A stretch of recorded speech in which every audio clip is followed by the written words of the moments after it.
Micro economics की इस video series में आप सभी का स्वागत है। इस वीडियो में आज हम सभी पीपीसी कर्व, जो हमारे पास प्रोडक्शन पॉसिबिलिटी कर्व यानी कि उत्पादन संभावना वक्र होता है, उससे रिलेटेड आज हम बहुत क्वेश्चंस करेंगे और टॉपिक्स जो होते हैं उससे रिलेटेड वो सभी मैं आप सभी को बताने वाला हूँ।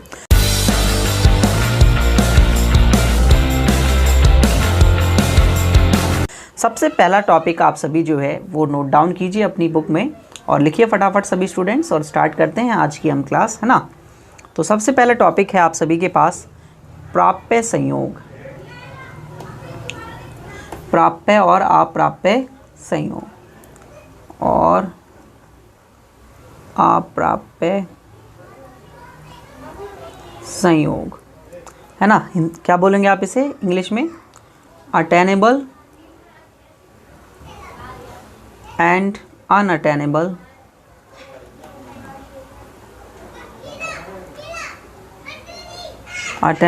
combinations।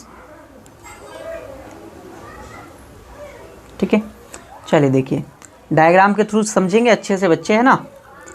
तो ये रहा हमारे पास हमारा डायग्राम में एक्स एक्सिस वाई एक्सिस हमने ड्रॉ करी और हमने एक कर्व ड्रॉ कर लिया। चलिए ये रहा हमारा पीपीसी कर्व, गायब हो गया, आ गया। ठीक है, यहाँ हम गुड्स एक्स को दिखा रहे हैं, यहाँ हम गुड्स वाई को दिखा रहे हैं। अब देखिए आप सभी को याद करो प्रोडक्शन पॉसिबिलिटी कर्व वाली वीडियो।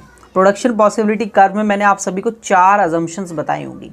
याद करो चारों अजम्पशंस को। पहली अजम्पशन क्या थी स्टूडेंट्स? पहली अजम्पशन थी कि ओनली 2 गुड्स आर प्रोड्यूस। ठीक है, दिख रहे होंगे X and Y, 2 goods are produce. फिर second, all limited resources are fully utilised, यानी कि सारे के सारे जितने भी हमारे पास सीमित संसाधन उनका पूर्ण उपयोग किया जाएगा। तीसरी अजम्पशन क्या थी बताइए? प्रोडक्शन टेक्नोलॉजी आर कांस्टेंट, यानी कि उत्पादन तकनीक क्या रहेगी? सीमित रहेगी। बताया मैंने वहाँ पर, है ना, लिखवाया भी है, नोट्स में भी है आप सभी के।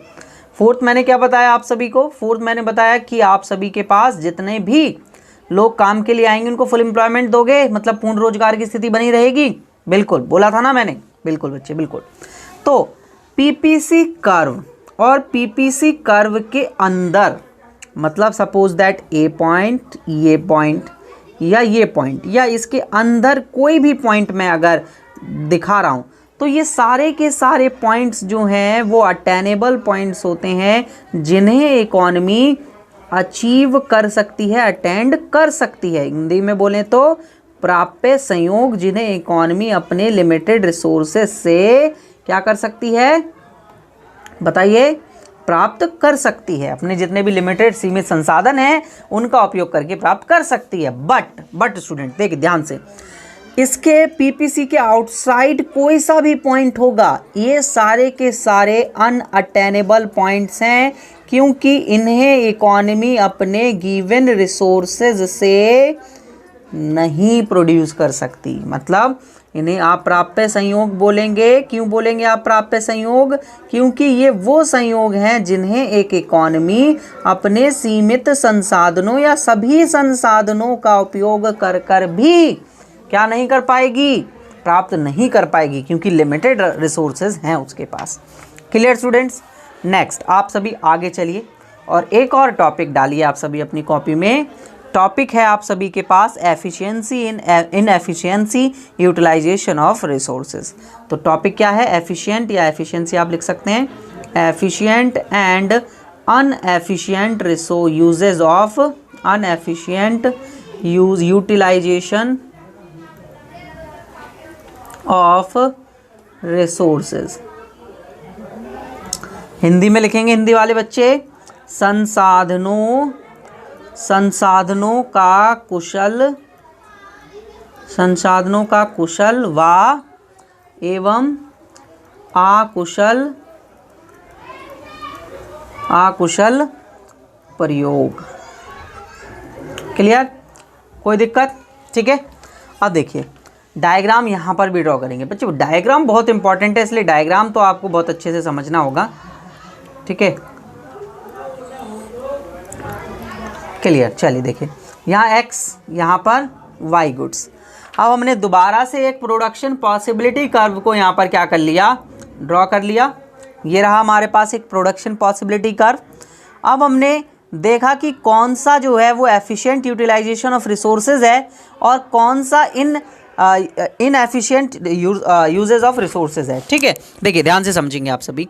तो मैं यहाँ पर 3 पॉइंट यहाँ पर डालूंगा और तीनों पॉइंट्स को आप सभी को समझाऊंगा। हमारे पास है ए पॉइंट, बी पॉइंट और इन तीनों को मिलाता हुआ एक सी पॉइंट। ठीक है, अब जब भी बात की जाएगी यूटिलाइजेशन की तो याद है अजम्पशन, दोबारा याद करो। अजम्पशन तो सब अजम्पशन से ही सब होगा। अजम्पशन में क्या था, 2 गुड्स का प्रोडक्शन होगा, फुली यूटिलाइजेशन होगा रिसोर्सेज का, है ना, याद आ गई ना अजम्पशन। तो हम अभी क्या पढ़ रहे हैं, हम पढ़ रहे हैं यूटिलाइजेशन। तो पीपीसी कर्व इस अजम्पशन पर बना है कि इस कर्व पर जितने भी पॉइंट्स होंगे वो सभी फुली यूटिलाइजेशन पॉइंट्स को दिखाएंगे। तो बताइए फटाफट कौन कौन से यूटिलाइजेशन पॉइंट्स हैं। ए और बी पॉइंट जो है वो क्या दिखा रहा है बच्चे, बताइए आप सभी। ये दोनों ही आपके क्या हैं, फुली यूटिलाइजेशन पॉइंट हैं। मतलब यहाँ पर एफिशिएंट यूटिलाइजेशन यानी कि आपका कुशल संसाधनों का प्रयोग हो रहा है, यूटिलाइजेशन ऑफ रिसोर्सेज। ठीक है, हिंदी में क्या लिखेंगे आप सभी, संसाधनों का